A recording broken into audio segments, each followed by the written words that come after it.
1943년 어느 날 입체파 화가로 잘 알려진 피카소라는 분이 이 길을 걸어가던 중에 우연히 버려진 자전거 한 대를 발견하게 되었습니다. 한참 이 자전거를 바라보던 이 피카소는 안장과 핸들을 떼는 이후에 간단한 작업을 하게 돼요. 그 떼어낸 안장 위에 핸들을 거꾸로 갖다 붙였습니다. 이렇게 해서 탄생한 작품이 아마 여러분들이 지금 보고 계시는 화면을 통해서 보시는 황소머리라는 작품이죠. 이 작품이 50년이 지난 후에 여러분 런던의 한 경매장에 이렇게 나왔습니다. 그 경매 가격이 낙찰 가격이 얼마였을까요? 무려 2천만 달러였습니다. 쓰레기로 버려진 그 자전거를 그냥 모양만 조금만 바꿨음에도 불구하고 위대한 작품으로 탄생하게 된 것이죠. 여러분 어떻게 이 일이 가능할 수가 있었을까요? 그 이유는 너무나도 단순합니다. 작품의 디자이너가 피카소였기 때문에 그래요. 만약에 제가 이 동일한 작품을 만들어서 경매장에 내놓았다고 한번 상상을 해 보십시오. 누가 그들떠나 보겠습니까? 그렇잖아요. 수년 전에 일리노이 대학의 해부학 교수였던 할리 뮌셴 박사라는 분이 흥미로운 결과를 발표했습니다. 우리 인간의 인체의 가치에 대해서 이분이 화학적으로 분석을 했는데요. 그 결과가 참 재미있어요. 우리 인간의 인체는 2.25kg의 칼슘이 있다고 합니다. 그리고 500g의 인산염, 252g의 칼륨이 있고요. 그리고 186g의 나트륨이 있습니다. 28g의 마그네슘이 있고요. 그리고 28g의 철과 동으로 이루어져 있다고 해요. 그리고 그 외 체중의 70%는 물로 구성이 되어 있다고 합니다. 이런 모든 물질들을 현재 그 돈의 가치로 환산을 해 보았는데요. 그 가격은 $1에 불과했습니다. 너무나도 초라하죠, 그죠? 화학적 가치로서의 인간의 모습이 이렇게 초라합니다. 여러분, 우리가 너무나도 잘 알고 있듯이 우리 인간은 물질의 가치로 평가가 될 수가 없어요. 왜 그렇습니까? 인생을 창조하신 분이 하나님이시기 때문입니다. 여러분, 피카소의 작품이 2천만 달러라고 한다면 하나님의 작품인 저와 여러분은 도대체 얼마나의 그 가치가 있을까요? 천하보다 귀한 인생이 바로 저와 여러분 한 사람 한 사람입니다. 그래서 본문은요, 오늘 우리 인생을 이렇게 정의를 하고 있어요. 우리는 그가 만드신 바다, 그렇게 말씀을 합니다. 성경 원어를 보면 포에마라는 단어를 사용을 하고 있는데요. 이 단어의 의미가 뭐냐면 하나님의 걸작품이라는 의미예요. His precious masterpiece라는 그런 의미를 가지고 있어요. 여러분 어찌 보면 참 평범해 보이는 저와 여러분이지만 그러나 우리 영혼을 깊이 들여다보면요, 저와 여러분 모두는 한결같이 하나님의 걸작품인 것입니다. 그렇기 때문에 우리는 이 걸작품다운 인생을 출발할 수 있어야만 합니다. 그렇다면 과연 우리가 하나님께서 창조하신 이 걸작품의 인생, 이 마스터피스의 인생을 살기 위해서 반드시 거쳐야 될 과정은 무엇이 있을까요? 오늘 이 에베소 본문은요, 우리에게 중요한 두 가지의 영적인 교훈을 전달을 하고 있습니다. 첫 번째, 우리가 하나님의 걸작품의 인생을 살기 위해서는 가장 먼저 하나님의 선물을 받아야만 합니다. 여러분, 우리가 인생을 살아가다 보면요, 이 감사에 대해서 무감각해질 때가 있어요. 삶에 대한 감사가 상실이 될 때가 있습니다. 가정에 대한 감사, 이 배우자에 대한 감사, 친구에 대한 감사, 직장에 대한 감사, 이 교회에 대한 감사가 식어지고 불평과 원망이 많아질 때가 있습니다. 여러분, 우리가 이 감사에 대해서 이렇게 무감각해지는 이유가 무엇일까요? 여러 가지 이유가 있겠지만 가장 본질적인 이유는 무엇이냐면 바로 익숙해지는 것입니다. 삶에 익숙해지는 거예요. 살아있다는 것에 대해서 익숙해지는 것입니다. 가정이라는 환경에 점점 더 익숙해지는 거예요. 배우자에 대해서도 점점 더 익숙해지는 거예요. 결혼하기 전에는 목숨을 걸고 사랑하겠노라고 그렇게 다짐을 했지만, 그런데 어느 순간 익숙해지면서 우리는 첫사랑의 그 감격을 잊어버리게 되는 것이죠. 입사만 할 수 있다고 한다면 우리는 회사를 위해서 충성하겠노라고 그렇게 다짐을 했지만, 그런데 익숙해지는 어느 순간 일할 수 있음에 대한 고마움보다는 불평의 마음들이 더 많아지는 것이 우리들의 모습입니다. 여러분, 교회도 마찬가지예요. 처음에 우리가 교회를 찾고 결정할 때만 하더라도 모든 것이 좋아 보였습니다. 허물이 있지만 기도하겠노라고 그렇게 다짐하게 되었습니다. 그런데 어느 순간 익숙해지면서 불평의 요소들이 점점 더 드러나기 시작을 하는 거예요. 몇 주 전에 새 가족을 위한 생명의 삶을 하면서 제가 이런 기도를 했던 적이 있습니다. 주님, 교회의 부족함은 우리들의 기도 제목이 되고, 혹시라도 우리가 자랑할 것이 있다고 한다면 하나님 앞에 감사의 제목이 되게 해주십시오. 그렇게 기도했던 적이 있어요. 여러분, 삶에 익숙해지는 것, 환경에 익숙해지는 것, 호흡에 익숙해지는 것, 보고 느끼고 말하고 대화하고 생각하는 것, 예배할 수 있는 이 환경에 익숙해지는 순간 저와 여러분은요, 감사를 잃어버리게 되는 것이죠. 우리의 영적인 삶도 마찬가지입니다. 여러분, 우리는 하나님의 자녀가 되었어요. 십자가의 공로로 죄인의 자리에서 벗어나서 의인의 자리로 옮겨졌어요. 생명의 자리로 옮겨졌습니다. 지금 우리는 당장 적어도 천국 백성입니다. 영원한 하나님의 나라를 보장받은 인생입니다. 주님께서 친히 마련하신 영원한 그 새하늘과 새 땅에서 우리는 다시 만나게 될 것이고, 그 나라에서 우리는 하나님을 찬양하며 살아갈 것입니다. 그런데 이 영적인 복에 익숙해지는 순간 우리는요, 정말 불평과 감사를 놓치며 살아갈 때가 많이 있는 것이죠. 이 땅에서 잠시 누리는 기쁨과 소유와 재산, 번성, 그리고 권력의 기쁨을 더 높이 평가하며 살 때가 있습니다. 그러다 보니까 눈으로 볼 수 없는 하나님의 나라의 영광보다도 이 땅의 세속적인 가치관으로 우리를 평가하며 살아갈 때가 너무나도 많이 있어요. 근데 여러분, 저와 여러분이 지금 누리고 있는 이 영적인 신분이 얼마나 위대한 축복인가를 오늘 본문을 보면 새삼스럽게 느낄 수가 있어요. 여러분, 과거 우리의 영적인 신분이 어떠한 상태였습니까? 오늘 본문 2절은 이렇게 기록을 하고 있어요.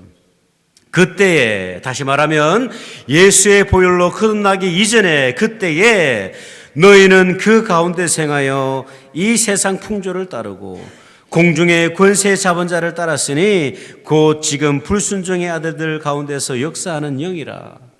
전에는 우리도 다 그 가운데서 우리 육체의 욕심을 따라 지내며 육체와 마음에 원하는 것을 하여서 다른 이들과 같이 본질상 진노의 자녀였다, 그렇게 말씀을 합니다. 여러분, 하나님을 떠나 있던 우리는요, 사망을 목전에 두고 있었던 인생이었습니다. 세상의 풍습을 따르며 그 세상의 가치관을 따르며 악한 사탄의 종으로 살고 있었으며 영적인 축복보다도 육체적인 기쁨을 쫓아가던 그런 우리들의 인생이었어요. 그래서 우리는 본질상 저주의 진노의 자녀였습니다. 영원한 지옥에 들어갈 그런 인생이었습니다. 영원한 사망 선고를 받았던 인생이 바로 저와 여러분이에요. 그런데 여러분, 하나님은 당신이 친히 창조하신 그 인생들을 영원한 사망의 길로 달려가는 것을 내버려 두지 않으셨습니다. 이를 위해서 독생자 예수 그리스도, 하나님의 아들을 이 땅에 보내셔서 십자가를 지게 하심으로 말미암아 우리의 모든 죄를 그분의 어깨에 전가하였습니다. 그 예수를 구주로 영접하는 모든 이들에게 죄사함의 은혜를 허락하여 주셨고, 그리고 영원한 생명의 길로 인도해 주셨습니다. 여러분, 4절의 말씀을 한번 보시길 바랍니다. 긍휼이 풍성하신 하나님이 우리를 사랑하신 그 큰 사랑을 인하여서 허물로 이미 죽은 우리를 그리스도와 함께 살리셨고 너희는 은혜로 구원을 받은 것이라.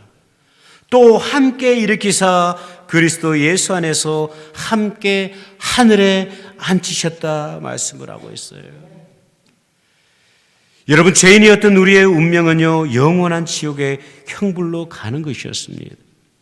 하지만 하나님께서는 그리스도의 십자가 사건을 통해서 저와 여러분을 천국의 자리로 인도해 주셨습니다. 이 은혜를 우리는 기억하며 살아갈 수 있어야만 합니다. 오늘 본문 8절은요, 이렇게 말씀을 하고 있어요. 너희는 그 은혜에 의하여서 믿음으로 말미암아 구원을 받았으니 이것은 너에게서 난 것이 아니요 하나님의 선물이다 말씀을 합니다.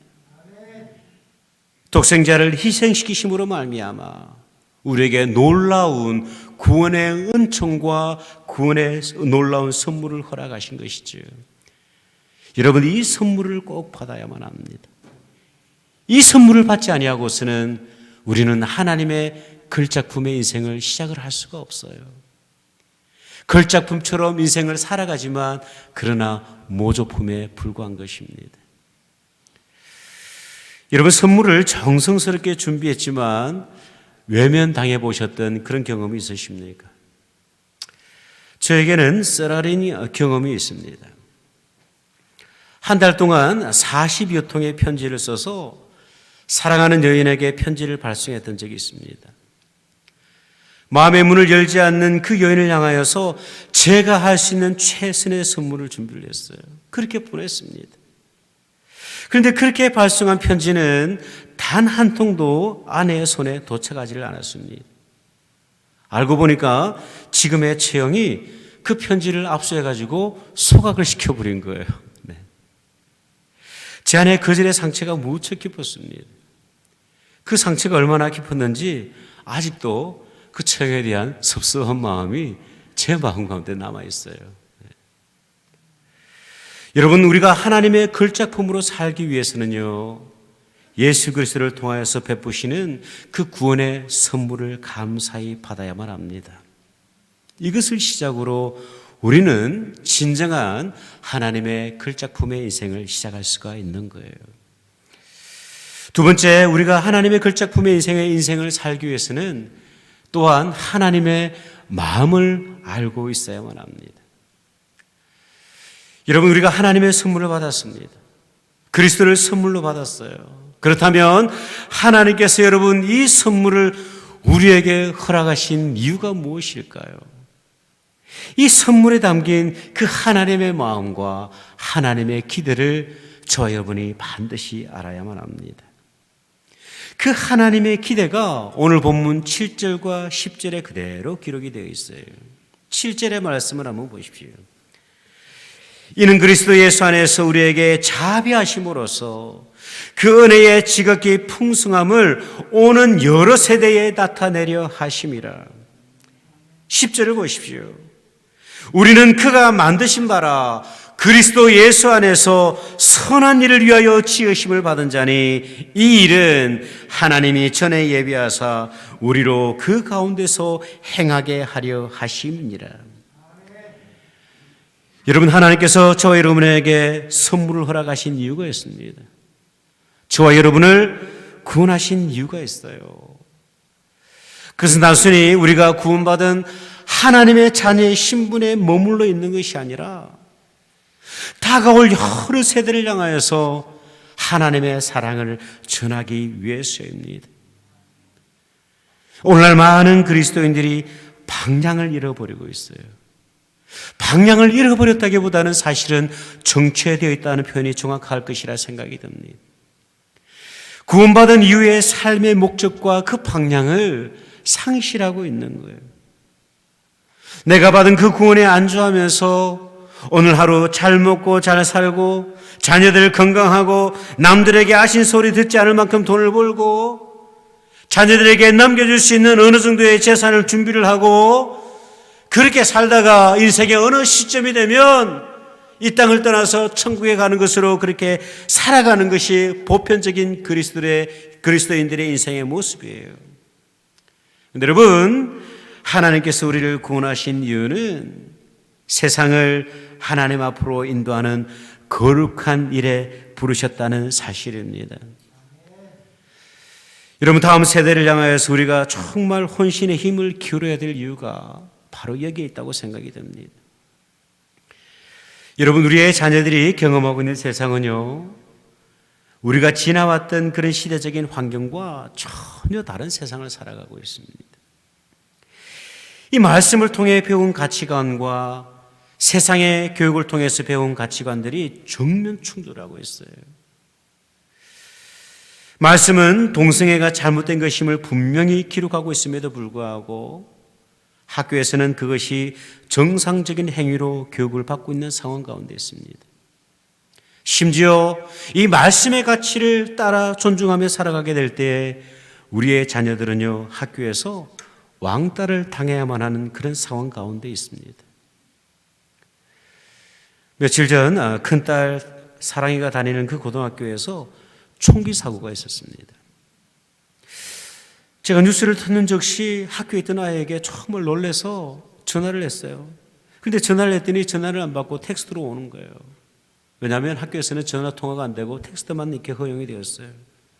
사랑아, 무슨 일이야? 근데 아이가 하는 이야기가 아빠 괜찮아, 걱정하지 마, 막 그렇게 이야기를 해요.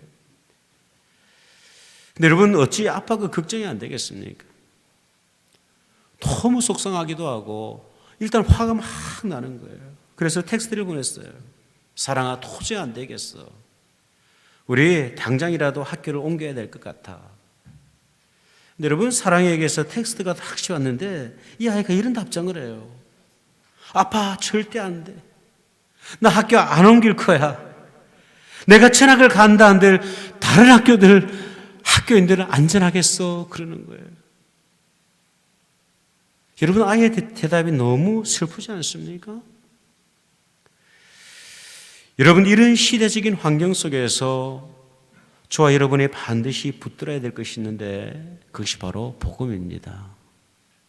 예수의 이름입니다. 여러분, 주님만이 우리의 유일한 소망이에요. 우리의 가정과 교회와 이 학교가, 그리고 이 사회가 다시 회복될 수 있는 길은 오직 주님밖에 없어요. 우리의 가정과 교회와 이 모든 사회가 정말 주님을 구할 때 그때 비로소 소망이 있습니다. 우리가 주님을 참으로 구할 때 여러분, 놀라운 변화들이 있어요. 한때 여러분, 우리가 이런 찬양했던 적이 있습니다. 주일학교 때 많이 불렀던 찬양인데 여러분 혹시 그 찬양 기억나시는지 모르겠어요. 사막에 샘이 넘쳐 흐르리라. 기억나십니까? 사막에 샘이 넘쳐 흐르리라. 사막에 꽃이 피어 향내 내리라. 주님이 다스리는 그 나라가 되면은 사막이 꽃동산 되리. 사자들이 어린 양과 뛰놀고 어린이들 함께 뒹구는 참 사랑과 기쁨의 그 나라가 이제 속히 오리라. 여러분, 우리가 꿈꿔야 될 나라가 이런 나라입니다. 이 거룩하고 선한 일을 위해서 오늘 우리 모두가 다시 한번 힘을 낼 수 있으면 참 좋겠습니다. 여러분, 우리가 영적으로 새로워지게 될 때, 여러분, 사회가 먼저 바뀌는 게 아니에요. 하나님 안에서 저와 여러분이 먼저 바뀌게 될 때, 이 교회가 새로워지게 될 때에 우리가 정말 하나님의 말씀 앞에서 애통하며 회개하며 탄식하며 하나님 앞에 긍휼을 구하게 될 때에 이 땅은 변하게 됩니다. 사회가 먼저 변하지 않아요. 우리가 먼저 변하게 될 때 이 세상은 하나님의 나라가 되는 것입니다. 여러분, 영적인 침체 가운데 있는 우리 미국이지만 여러분, 이 땅에도 놀라운 위대한 부흥들이 있었습니다. 조나단 에드워드를 중심으로 해서 18세기 중반에 1차 영적 대각성 운동이 있었습니다. 찰스 피니를 중심으로 해서 19세기 초반에 2차 대각성 부흥회가 운동이 있었습니다. 그리고 20세기 초반에 이 D.L. 무디를 통해서 3차 대각성 운동이 있었어요. 여러분, 이러한 운동으로 인해서 이 미국 사회가 정말 놀라운 변화를 경험했던 적이 있습니다. 특별히 교회사가 기록을 하고 있는 커네리컷 골짜기 부흥 운동이라는 게 있었어요. 1735년에 당시 조나단 에드워드라는 분이 노스햄튼이라는 어느 지역교회에서 오직 믿음으로 의롭게 됨이라는 설교를 했던 적이 있습니다. Justification by Faith 언론이라는 주제였어요. 그런데 여러분, 이 설교가 미국 전역을 뒤엎는 놀라운 부흥의 불씨가 되었습니다. 이 설교자 조나단 에드워즈가 당시의 상황을요, 이렇게 기록으로 남기고 있어요. 12월 말경 교인들 위해 성령께서 비상한 방식으로 역사하기 시작하셨다. 한 사람 한 사람씩 5, 6명이 갑자기 회심이 되었다. 그 중에는 마을에서 가장 사교적인 젊은 여성이 포함되어 있었는데 그 여인의 회심 소식은 온 동네에 관심을 불러일으켰으며 이것은 그때까지 있었던 일들 중에 가장 큰 영적인 계기가 되었다. 이때부터 종교적인 문제가 온 마을 사람들의 일반적인 관심사가 되었다. 사람들의 대화 주제는 예외 없이 내세와 영혼, 천국과 지옥의 문제로 집중이 되었다. 어떻게 해야 우리가 구원을 얻을 수 있는가 하는 것에 온통 사람들의 관심이 집중되었다. 남녀노소 빈부귀천을 막론하고 예외가 없었다. 그리하여 수개월 동안 날마다 회심자들이 속출했다. 마을은 영광스럽게 변화되기 시작했고 이듬해 1735년 봄과 여름 동안에는 하나님의 임재가 온 동네에 가득했다. 집집마다 구원의 기쁨이 넘쳐났고 교회도 변화되었다. 주일 예배는 생기가 넘쳤고 모든 성도들은 열심히 공중 예배에 참석했다. 설교가 선포되면 교인들은 그것을 한 말씀도 놓치지 않으려고 숨을 죽였으며 그 말씀을 눈물로 받아들였다. 하나님의 영이 일반적인 방법으로 마을 전체에 엄청나게 부어졌다. 그러자 사람들은 오랫동안 지속되었던 싸움, 험담, 다른 사람의 문제에 간섭하는 일 등을 그쳤다. 선술집은 텅텅 비어졌고 대부분 사람들은 가정에 있었다. 생업 또는 신앙적인 목적 외에는 외출을 삼가했다.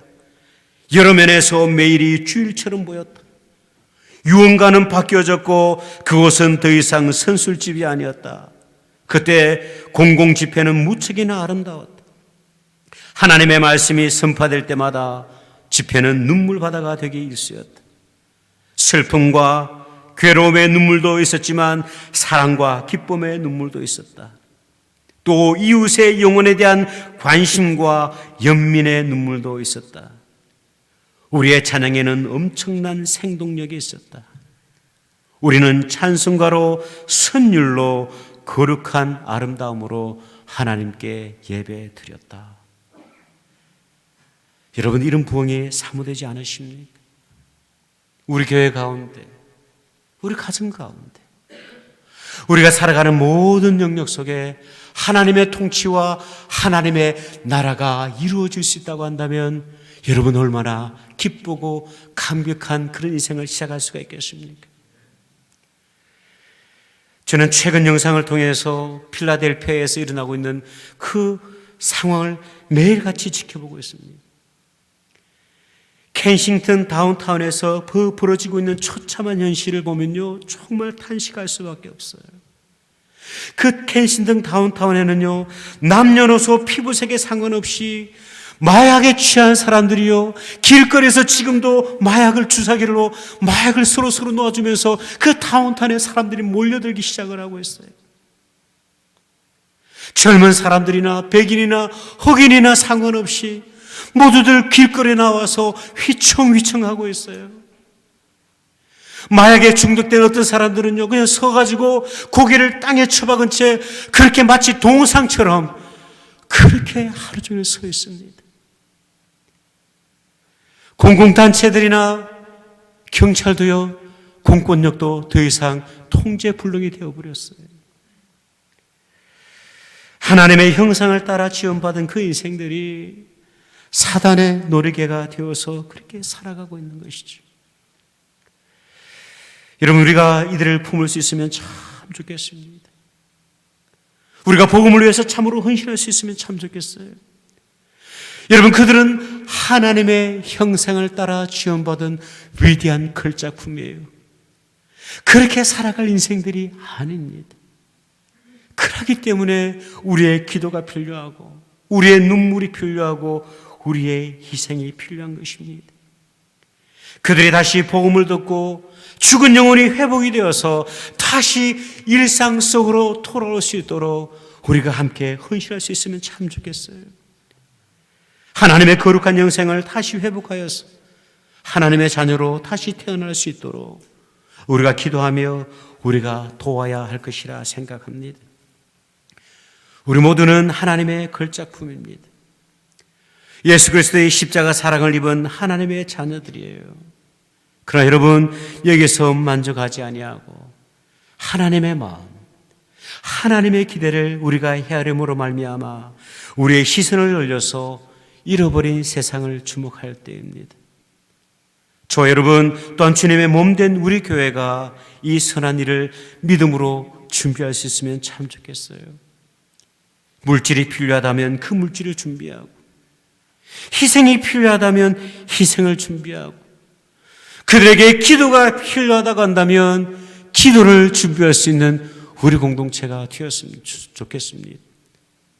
그래서 저와 여러분뿐만 아니라 이 땅에 하나님의 형상을 따라 창조된 모든 주님의 백성들이 다시 한번 하나님의 걸작품으로서 다시 한번 인생을 시작할 수 있도록 우리가 그들에게 관심을 보일 수 있는 우리 모든 공동체 되시기를 주님의 이름으로 축원드립니다. 기도하겠습니다.